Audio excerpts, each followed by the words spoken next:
పౌలు గారు అన్నారు, తుదకు ప్రభు యొక్క మహాశక్తిని బట్టి ఆయన యందు బలవంతులై ఉండుడి. బలవంతులై ఉండాలా. ఎట్లా ఉండాలి బలవంతునిగా? ఎలా నిలబడాలి నేను?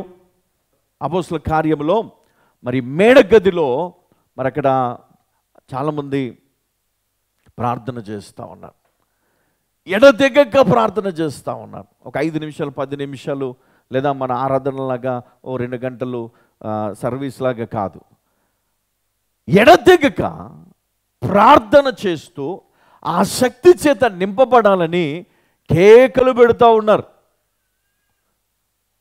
మరి అప్పుడు ఏం జరిగింది అంటే, ఆకాశము నుండి అగ్ని నాలుకలు విభాగింపబడి వారి మీదికి దిగెను. ప్రతి ఒక్కరి పైనికి ఆ బలమైన శక్తి వచ్చింది. అప్పుడు వారు భాషలు మాట్లాడుతూ ఉన్నారు, అప్పుడు వారు దర్శనాలు చూస్తూ ఉన్నారు, అప్పుడు వారు బహుబలమైనటువంటి ఆరాధన జరుపుతూ ఉన్నారు. అంటే అప్పటిదాకా లేని ఒక బలము వారు పొందుకున్నారు.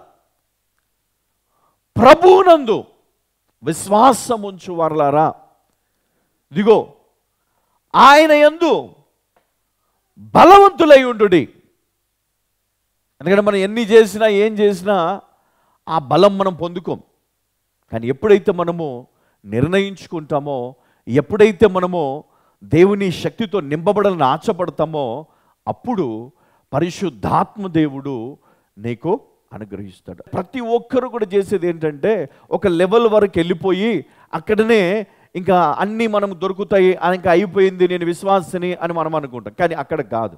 అక్కడ నుండి మన విశ్వాసాన్ని బలపరుచుకోవడానికి, దేవుని శక్తిని పొందడానికి మనం ఎడతెగక మనం ప్రార్థన చేయాలా, ఆ శక్తిని మనం పొందుకోవాలి.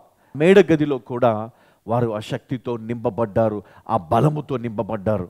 మీకు తెలుసా, ఈరోజు మరి ఈ లోకంలో మనం అనేక దైవజనులను మనం చూసినప్పుడు వారు చేసే మరి ప్రార్థనలు కావచ్చు, వారిలో ఉన్న శక్తి కావచ్చు, ఇది వారి శక్తి కాదు, ఇది దేవుడి నుండి వారు పొందుకున్నటువంటి బలము.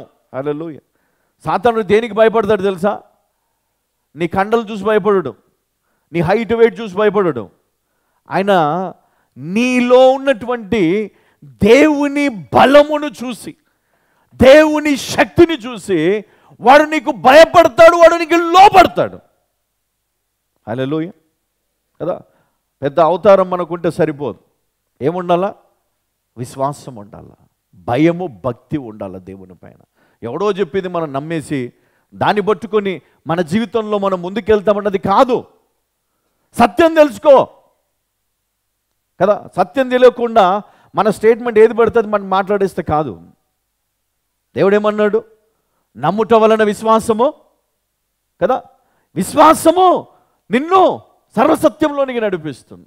మరి ఈరోజు మరి యూదుల పరిస్థితి ఏంటంటే, యూదులు కూడా అదే విధంగా ఆలోచిస్తున్నారు. యూదులు అదే ఆలోచన చేసి వాళ్ళు బయటికి వెళ్ళిపోతూ ఉన్నారు. అందుకనే మరి ఇక్కడ అపోస్తలుడైన పౌలు మరి పూనుకొని వారికి మరి ఈ సత్యాలను తెలియజేస్తూ వారిని బలపరుస్తూ ఉన్నాడు. ఈరోజు మనం కూడా చాలాసార్లు మనం పడిపోతూ ఉన్నాం. ఎందుకంటే మనకు శక్తి కానీ, ఓపిక కానీ, విశ్వాసం కానీ మనకి సరిపోవట్లేదు. మనం జయించలేకపోతూ ఉన్నాం. కొంతమంది ఎంత ప్రార్థన చేసినా, ఎంత మొరపెట్టినా విడుదల అనేది రాకపోవడము మరి నిజంగా అది బాధాకరం. మరి దేవుడు ఏం కోరుకుంటున్నాడు? కింద వచనాల్లో మనం చూస్తే ఎఫెసీ 6వ అధ్యాయము 11వ వచనం కనుక మనం చూసినట్లయితే, ఇక్కడ మీరు అపవాది తంత్రములను ఎదురించుటకు శక్తిమంతులగునట్లు దేవుడిచ్చు సర్వాంగ కవచం ధరించుకొనుడి. ఏలైనగా మనం పోరాడునది శరీరులతో కాదు, కానీ ప్రధానులతోనూ అధికారులతోనూ ప్రస్తుత అంధకారమందున్న లోకనాథులతోనూ ఆకాశ మండలమందున్న దురాత్మల సమూహములతోనూ పోరాడుచున్నాం. అందుచేతను మీరు ఆపద్దినమందు వారిని ఎదిరించుటకును సమస్తమును నెరవేర్చిన వారై నిలవబడుటకు శక్తిమంతులగునట్లు దేవుడిచ్చు సర్వాంగ కవచమును ధరించుకొనుడి. హల్లెలూయా. ఎందుకు ఈ సర్వాంగ కవచం మనకు కావాలి? ఆపద్దినమందు సమస్తమును నెరవేర్చిన వారమై నిలబడుటకు దేవుడిచ్చు సర్వాంగ కవచమును ధరించుకోవాలి. నిజంగా దేవుడిచ్చే ఆ సర్వాంగ కవచము నిన్ను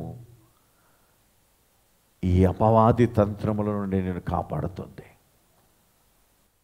మంత్రక్రియల నుండి కాపాడుతుంది, ఈ లోకంలో ఉన్న దురాత్మల నుండి, దుష్ట శక్తుల నుండి నిన్ను కాపాడుతుంది. నీకు వచ్చే ఆశీర్వాదములను నువ్వు పొందకుండా చేస్తున్న సాతాను శక్తులను ఎదిరించే సామర్థ్యము నువ్వు కలిగి ఉంటావు. హల్లెలూయా, హల్లెలూయా.